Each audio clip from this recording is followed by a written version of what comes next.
Hello, folks. Welcome back to the Redeemed Marriage Podcast. Rusty and Heather Bryant, and we're here to talk to you about marriage because that's what we do, the Redeemed Marriage. And hey, let's just jump right into today's Let's do it. episode. I don't know that there's much. We may talk about, sometimes we do some housekeeping things and give some announcements and stuff, but I think maybe we'll have an opportunity to do that at some point while we're talking. But we are going to address an issue that I feel like comes up quite often. And it comes up a lot in our marriage coaching. And we are about to kick off our February prayer challenge. So that would be the only commercial. If you haven't signed up for that, go to theredeemedmarriage.com and sign up for a day in February that we can pray for you. Yep. But we have gotten well over 200 prayer requests that have come in. And there is a theme in a lot of them. And I feel like there's just significant pain in most relationships. And a lot of them, because of our story, the pain is related to infidelity or betrayal of some sort. It could be pornography. It could just be mistrust. A lot of broken trust. That's right. And so it doesn't have to be infidelity. Just a lot of pain. And so one of the things though that I've noticed more recently, and maybe I'm just more attuned to it, is that people are saying, we've done all of the hard work. Like we've experienced healing in our marriage. We've done counseling, and we've tried these things, and we've done really well. Even some of them have said we've done really well. Some of them, even our marriage, like people we're doing marriage coaching with, and then they say, but there's still pain. Yeah. So I think we've done an episode before that was just called "When Will the Pain End?" Something like that. But it was geared more towards, okay, there's been this crisis in your marriage. It's recently come out, and I'm just tired of it. I'm like, I am tired of the hurt and the pain. Is this ever going to go away? What I want us to kind of talk about is there's times where, yes, it feels like it has gone away. Hey, bless you. Sorry. It feels like that the pain has subsided and gone away because there's been a lot of healing, but then there's just these moments and these days that are just devastating and painful. And there's usually a trigger of some sort. And even to the point where I think some people will go, we've been doing so well, but then all of a sudden this happens. And I get to a point where I can literally go, I don't know if we're going to make it. And it's like, you've done the hard work. What do you mean? Yeah. You've worked so hard. Yeah. Yeah. And so I just want us to address and really just tell our listeners from our perspective, because all we have is our story.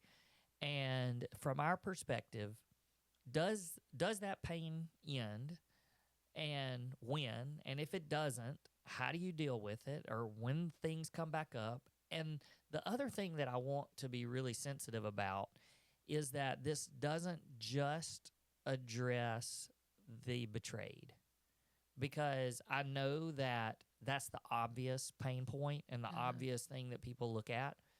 But because of our healing and the journey that we've been on, like, I can have compassion and understand that you have pain as a result of what happened.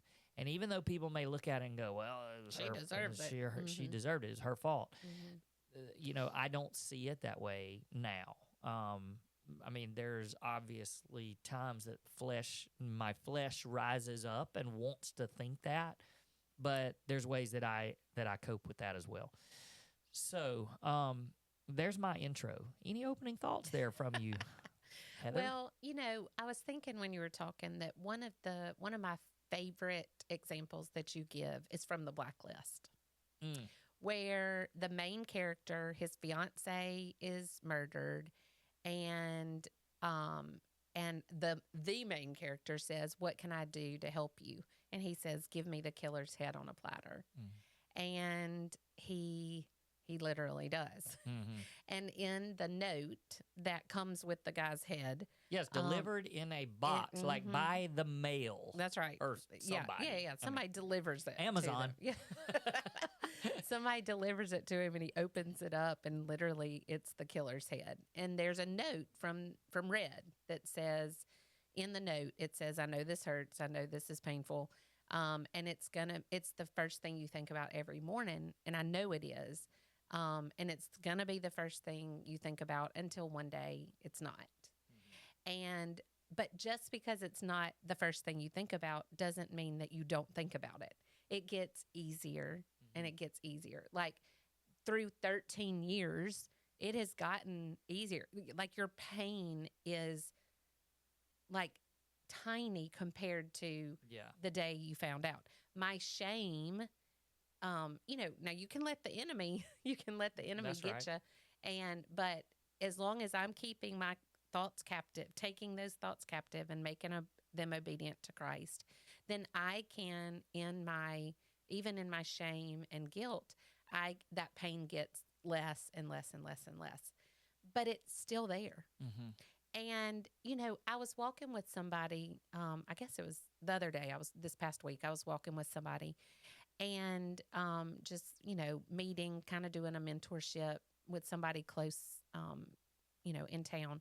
And we were walking and talking about, the mistrust, the broken trust, and if that ever comes back, and just the pain of infidelity and what that looks like. And she said, I just don't know if the pain is ever going to go away. And, her spouse was saying, I don't know if I want to do this because it's always going to hurt. And I said, but here's the thing. If you can shift your focus and look through a different lens, then even though it hurts, if you're looking through the right lens, you can see it as gratitude. Instead of it pushing you towards, oh my gosh, this hurts still, or is this ever going to go away? Or is it, it pushes you towards gratitude for what God has done, and seeing how much he loves you and has pursued you through that.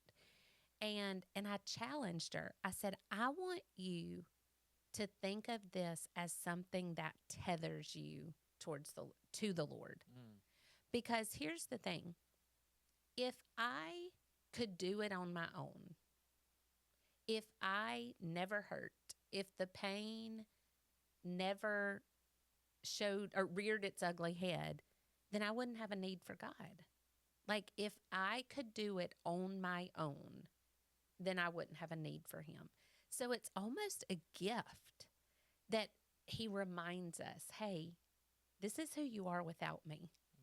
And let's make sure that you stay tethered to me in this pain. And so I challenged her and I have to challenge myself every day to remind myself to look through the correct lens, that yes, it's hard, but gosh, you've done the hard work and you are walking through some hard stuff. So even though it still hurts, it's an opportunity for you to say, yep, God, I still need you. And thank you for how far you've brought me. I have so much that I could say. That was so good. I'm glad I gave you a chance to talk. Because now I'm done. No, you're not. You're not. Because I wanna ask some questions too, and I wanna because I think that people are now saying, okay, wait. So you're saying that the pain from whatever circumstance it is never going to go away. Is that what we're saying?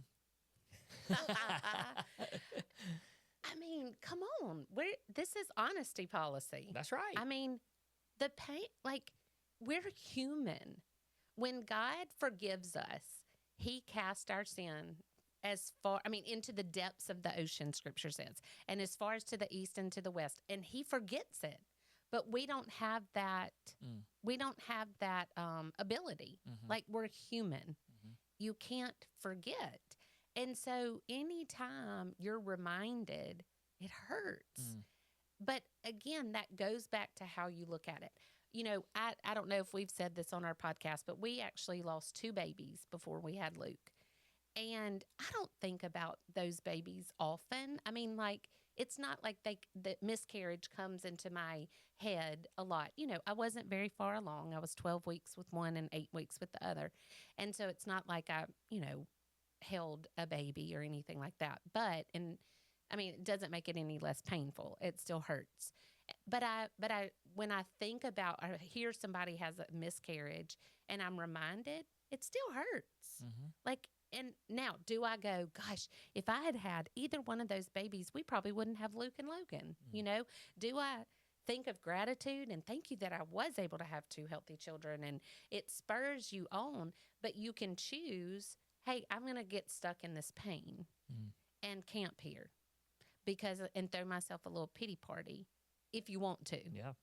So, I mean, we say honesty policy a lot around here. Like, let's just be honest. It never goes away, but it is so faint and then is a sweet reminder. Well, all at the same time. Well, the thing that I think is helpful to people to maybe understand is almost, hey, let yourself off the hook from thinking that you shouldn't feel That's right.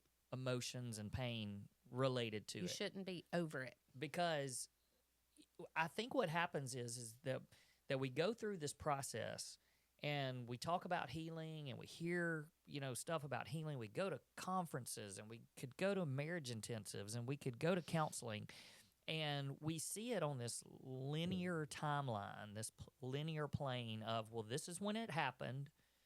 And at some point on this linear plane is when this timeline is when it's going to end. The healing process is going to end and everything's going to be fine. And like, what I want to challenge people is why would we think that? So the very easy or the very very honest answer to this is 13 years later, and yes, it still comes back up to me. And yes, there is some pain, but it's not the same. And I've done a lot of thinking recently about, well, why? And why do we expect it to not be there? But why is it there? And like, our minds, our brain, it's just we're living out this, take a step back and it's almost like we're living out this movie. And there's parts of the movie that when we see things, they come back. And a lot of times they're great. They're good. So, for instance, we've been on 2 cruises in our lifetime. And if a commercial for a cruise pops up on TV, most likely, chances are, I'm going to think back to the 2 cruises that we went on and how much fun we had and how great they were. Now, I can take that and really sit in it and really think about details and be, oh, I remember that. Oh, that was fun. But that doesn't usually happen. It's usually just like, oh, man, that was great. I just think about the ice cream and move on. You do. But that's the case, I think, with all memories. Yeah. Like, probably some of the greatest memories of our life, I would say, would be our wedding day and the day our 2 boys were born. Mm-hmm. Now, when we see each other, we don't think about our wedding day every time we look at each other. Right. But if we see a picture, your parents have pictures hanging in their house of our wedding day, and man, yeah, we think about it. Same with our boys. Every time we look at our boy, we don't think about our boys. We don't think about the day that they were born, but we can. Sure. If something just kind of triggers it and we see something or something reminds us. Or somebody we love is having a baby. Yes. You talk about it and remember it. And so that's just part of life. And those are big moments. But it's not just big moments. Mm-hmm. And it's not obviously not just happy things. Right. So painful things, even if it's not your marriage. So Death of a family member. yes, Or like a friend. I thought about this. When when is the last time, but just honestly, when is the last time you thought about the fact that you had cancer? Well, that's a loaded question because it was today. Yeah, because somebody said something. Yeah. Well, But and somebody that I walked through breast cancer with passed away passed away. a couple of days ago. Yep. And I found out today. And so, yeah, I thought about it. And I thought about that I had it and fear rose Yep. because I was like, she had breast cancer. I had breast cancer. She was maybe 5 years older than me. 2 years 2 years older older than than me. And she passed away. So Yep. it scared me. Yeah. And like, I mean, I know that you have said before that even, I mean, I wouldn't think that every time you see scars and look in the mirror, right. you don't Yeah, think yeah. about it. But I'm sure there are times Sure. that you go, oh, Yeah. man, Yep. and you can send yourself down this path of like fear and doom and gloom, or you can, like you said at the beginning, you can be thankful for where you are now and your healing and all that, and sort of move on. I think the reason, and we were telling this to a couple the other night, I think the reason why triggers for these painful, broken trust memories, why they can become so engulfing, I don't know, just all consuming, is because we have, for the betrayed person, like we have created this almost like a movie script, like I said, in our minds because we weren't there. All of these other things that I just mentioned and talked about, I was there. We were there. We have real memories, and we can go back to exact moments and exact points, and we can go, oh yeah, I remember that as being good, or I remember that as being painful. If I can think back to injuries that I've had or just anything, you can think back because I was there, but I wasn't there.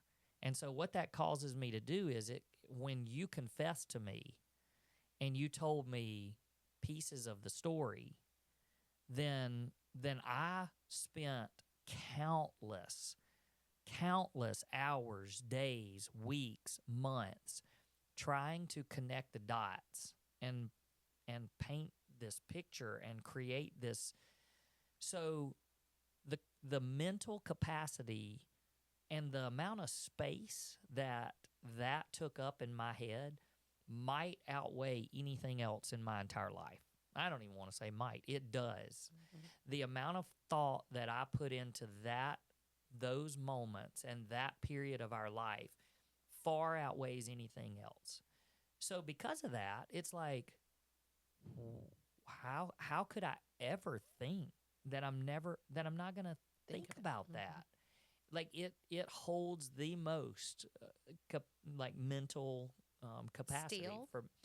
No, well, I mean, I don't know how that works. Yeah. I mean, I don't know if it's like a computer and you only have X number of RAM up there. No, I think my question is, when everything happened and you're trying to fill in the pieces and all of that, it took a lot of your mind, but you don't think about it in that capacity It's anymore. just somewhere in there. Right. And that's why there's things that will pop up that then, you can connect this dot and this dot and this dot, and before you know it, you're just in a terrible place. Yeah, back in the pit. Yeah. And so I want people to understand that from just my experience, 13 years later, it still comes up. And when it comes up, is there ever a time where it's painful? Sure. But it's not like it was obviously 13 years ago. And not only that, but I've learned to put things into practice in my own mind and in my own heart, that it doesn't become something that's crippling or debilitating. And I've said those words before. But I think that when I'm on my deathbed, I may still have some residual pain from it. Maybe. I mean, but the life that we're living, like, but I think that would be the case for anything in life. Yeah. But it's just so magnified because of what I've said. Your mind has just consumed so much time and energy. And I'm not so sure it's that much different. You probably haven't thought through it quite the way that I have, but even your mental capacity of just thinking through, how could I have done that? Even trying to come up with some sort of an answer so that it explains it to you and to me through the healing process, coming up with just having the thoughts of how did I get there? What were the things that I did? I'd never want to do those things again. And then going, oh my gosh, like nobody, like people don't do this to their spouse. Like, how could I have done this? And then it's the guilt and the shame and all of that. So you have probably done as many mental gymnastics as I have, just on a different scale and a different level. And so I just want people to just kind of give yourself a break and go, okay, it's going to happen. And so if it's going to happen, though, what do we do about it? And the answer is what you said. You're replacing. I mean, I have 13 years of replacement memories that I'm able to far outweigh those things. And even the season of life that we're in and the life that we're living right now, like every time good happens, which is every day for us, but every time something good happens, it almost like pours another shovel full of burial dirt on top of it, and it just gets deeper and deeper. But it does still happen. So you mentioned one time, or when you were talking a while ago, you said something about the taking every thought captive. And I mean, that is the number one thing, because you can make yourself stop thinking and traveling down the road. Well, and that's the second part of the verse. It's not just take your thought captive. It doesn't end there. 2 Corinthians 10:3-5, it says, you take your thought captive and make it obedient to Christ. And to sit in shame and guilt is not God-honoring.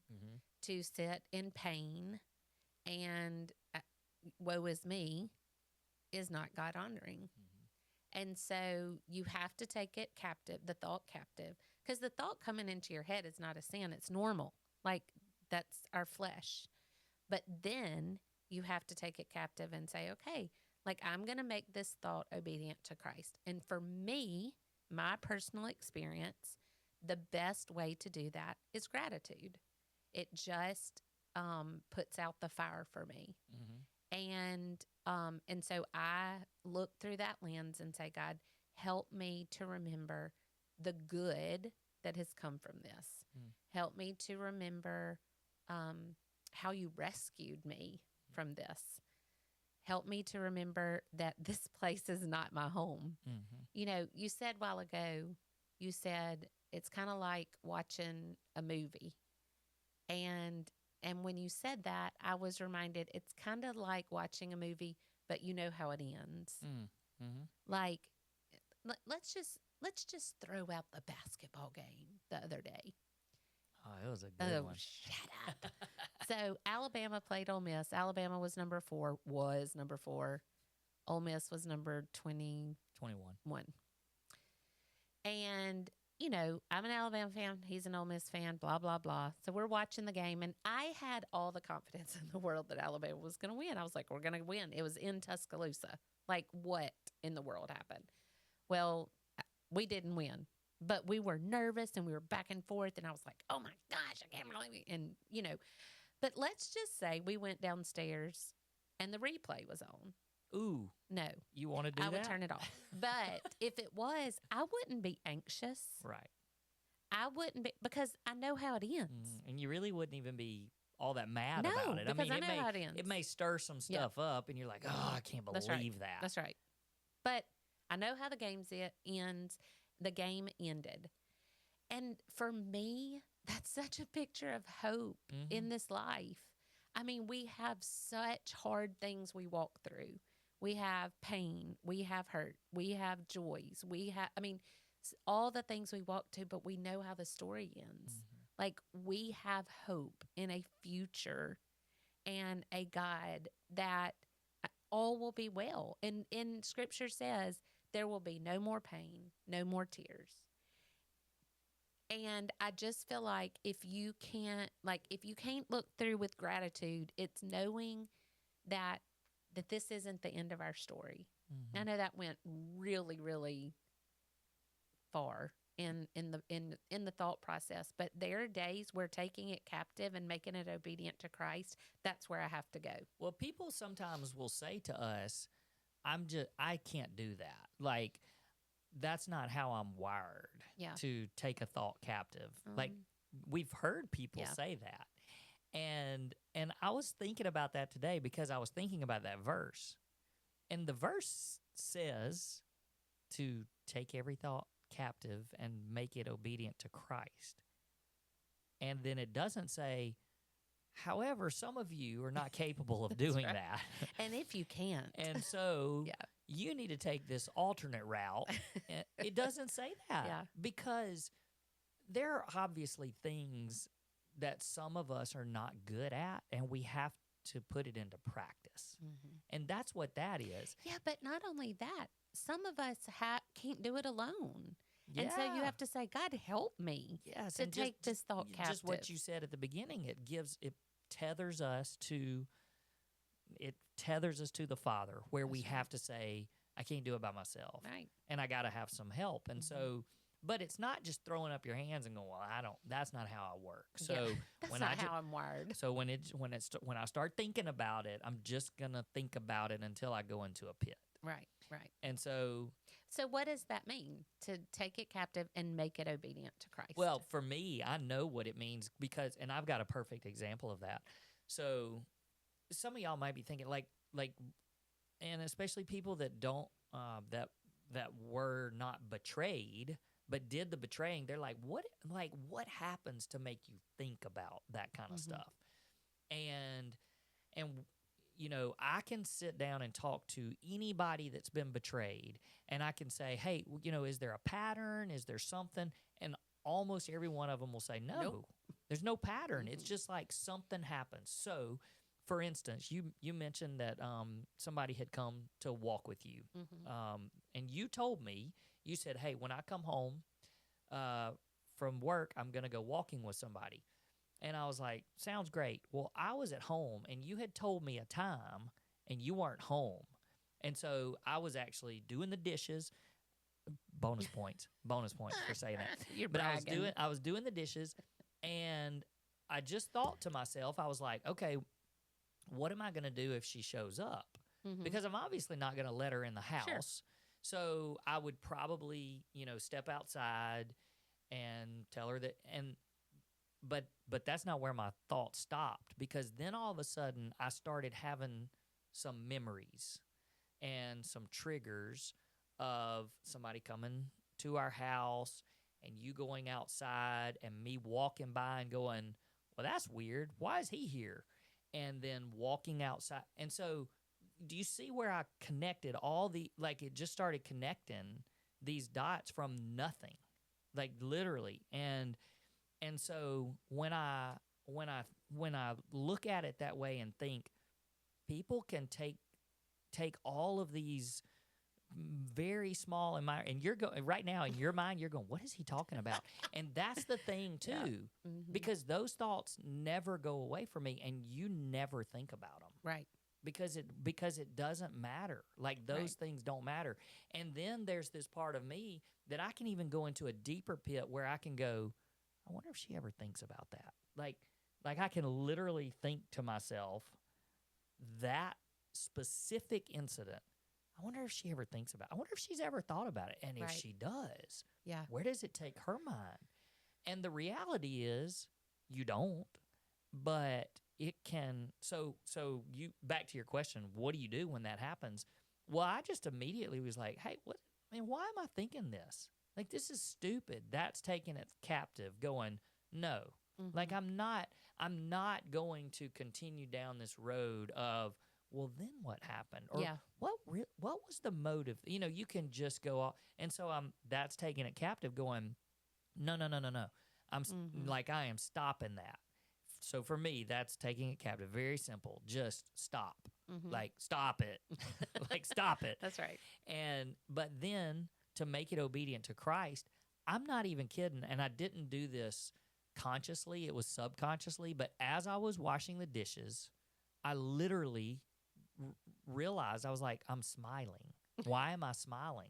Well, I was smiling because I mean, in my heart, I was like, oh my gosh, where we are now. Like, I was just filled with, thank you, God. Yeah. Like, thank you that she's not that person anymore. Thank you that I am a person that can even take this painful part of the story and turn it into, man, what you have done to bless us since that time. Yeah. So that's what it means to me, to take a thought captive and make it obedient. Did that answer your question? No, it did. Did you ask me that question? I did. And I mean, making it obedient to Christ is a whole nother level. It's not just stop, but then what?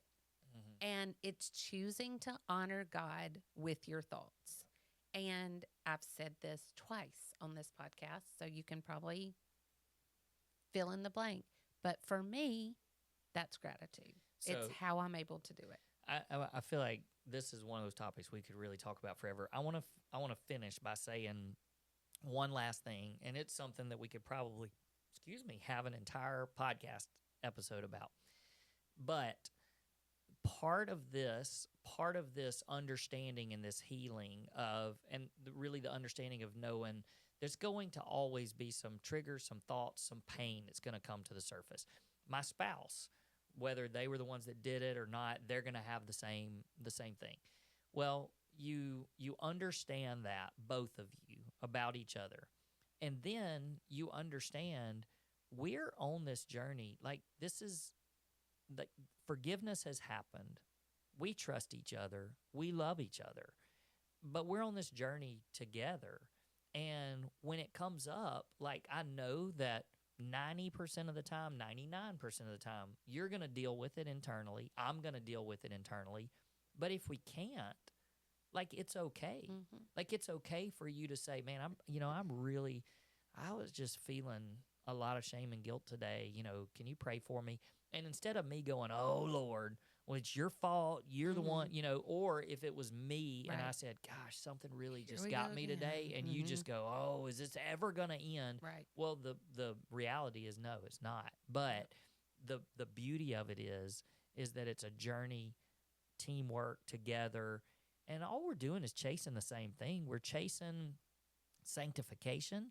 We're chasing who we want to be as a follower of Christ, and we're chasing being the best spouse that we can be.